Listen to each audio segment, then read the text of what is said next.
मध्य पूर्व में बढ़ते तनाव के बीच दुबई में फंसे राजस्थान के बीकानेर शहर के 6 युवा अब सुरक्षित अपने घर लौट आए हैं, लेकिन उन्होंने जो मंजर देखा वह बेहद खौफनाक था। युवाओं के अनुसार इलाके में लगातार मिसाइल हमले हो रहे थे और कई बार मिसाइलें आंखों के सामने गिरती नजर आती थी, तो कई बार सिर के ऊपर से गुजरती दिखाई देती थी। रात भर धमाकों की तेज आवाजें गूंजती रही, जिससे लोगों में भारी दहशत फैल गई और कई रातों तक नींद भी नहीं आई। इन युवाओं में रवि अपने गुरुजी से मिलने और घूमने के लिए दुबई गया था, जबकि अंशुल वहां सीए की नौकरी करता है और बाकी युवक अलग अलग कंपनियों में कार्यरत थे। वहीं राजा ट्रेवल कंपनी संचालित करता था। हालात बिगड़ने के बाद सभी ने अपनी जान को प्राथमिकता देते हुए दुबई छोड़ने का फैसला किया।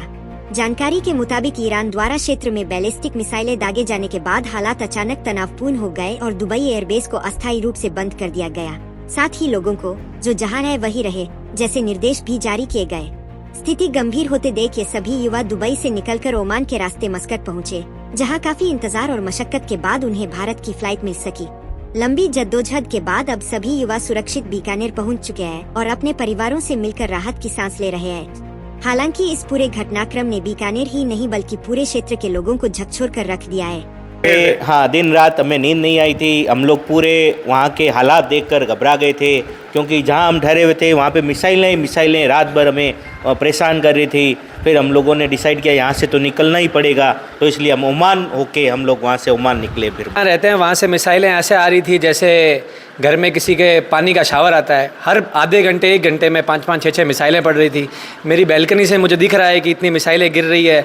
अब इमीडिएटली आपको एक्शन भी लेना है और दूसरी कंट्री से आना है, उसके डॉक्यूमेंट की व्यवस्था नहीं है, तो सारी चिंताएं साथ में थी। क्या कहेंगे? मिसाइलें रात भर चल रही थी और हम कंटिन्यू घर वालों के भी फ़ोन स्टार्ट हो गई, नींदें गायब हो गई और कंटिन्यू घर वालों के फ़ोन आने लग गए। तो हम उनको क्या जवाब दें, हम खुद इतने भयभीत थे, तो उनको भी यही कह रहे थे हम ठीक है निकल रहे और आ रहे। जैसे भी करके हमने व्यवस्था की ओमान से निकलने की, रात को ही प्लानिंग करके और सुबह सुबह जल्दी अर्ली मॉर्निंग हम ओमान के लिए निकले बाई कार। और हम क्या काम करते हैं वहाँ? मैं वहाँ अकाउंटेंट का काम करता हूँ। शनिवार को दोपहर 1 बजे से मंगलवार सुबह लगभग 7 बजे तक जब हम बीकानेर पहुँचे तब तक हम सोए नहीं थे। हम लोग एक जैसा सब सोच रहे थे कि डॉक्यूमेंट्स भी नहीं है, दूसरी कंट्री में ट्रैवल करना है, एयर स्पेस बंद है, कहीं जिस कंट्री में जा रहे हैं वहाँ पे एयर स्पेस बंद हो गया तो वापस आना भी मुश्किल हो जाएगा। ये सारी चिंताओं को साथ में लेते हुए और घर वालों का आशीर्वाद और गुरु का आशीर्वाद था कि हम लोग सही समय पर हर काम हमारा होता गया। थोड़ा टाइम लगा, थोड़ा सा हेडेक हुआ, थोड़ा सा परेशानी भी हुई।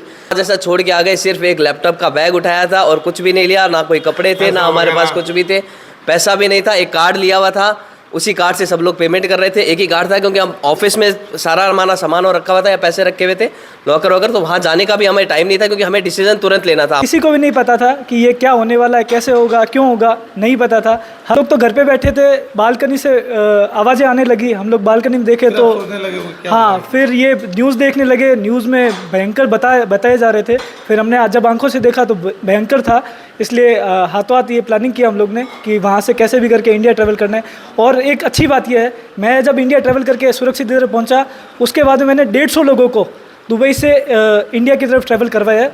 मैंने खुद ने करवाया है सर। इंडिया पहुंचने के बाद? जी 150 लोगों को मैंने सुरक्षित इंडिया पहुंचवाया है। इससे पहले 3 दिन हम सोए नहीं थे, बिल्कुल भी एकदम नहीं सोए। और यहाँ आने के बाद भी लोगों को इधर परिजन क्या कहते रहे, परिजन क्या सोचते रहे? परिजन सर चिंता, परिवार में आपके? मेरे मदर है, फादर है, दादी जी है, वो सब चिंतित थे, बहुत चिंतित थे। जब उन्होंने हमारे को देखा तो उनका ये वीडियो कॉल्स करते रहे वो? वीडियो कॉल भी हर आधे घंटे में, वीडियो कॉलिंग हर आधे घंटे में कॉलिंग थी। तो ऐसे करके हमारा ये जर्नी रहा। और उसके बाद में हमने जैसे हम इधर पहुँचे उसके बाद दूसरे लोगों को भी हमने सुरक्षित पहुँचाने का काम किया है।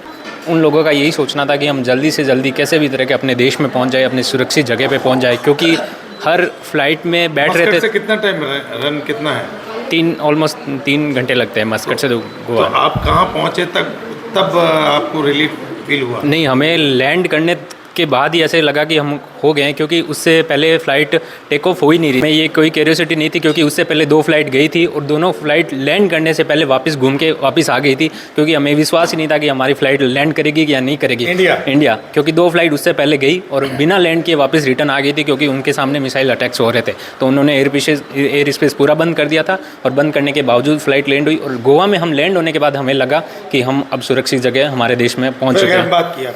फिर हमने घर में बात की, हमने फ़ोन चार्ज किए और हम खुद भी 3 दिन से नहीं सोए थे। हमारे बॉस ने जो अंशुल सेठिया है वो हमारे बहुत ही सपोर्टिव थे और रितेश आडा थे, वो उन्होंने मतलब इस परिस्थिति में हमारे साथ साथ उन्होंने हमारी बिल्डिंग से कम 100-200 लोगों को वहाँ से प्लान करवाया कि तुम कैसे भी कैसे, उन छोटे बच्चे थे, प्रेग्नेंट लेडीज़ भी थी उनकी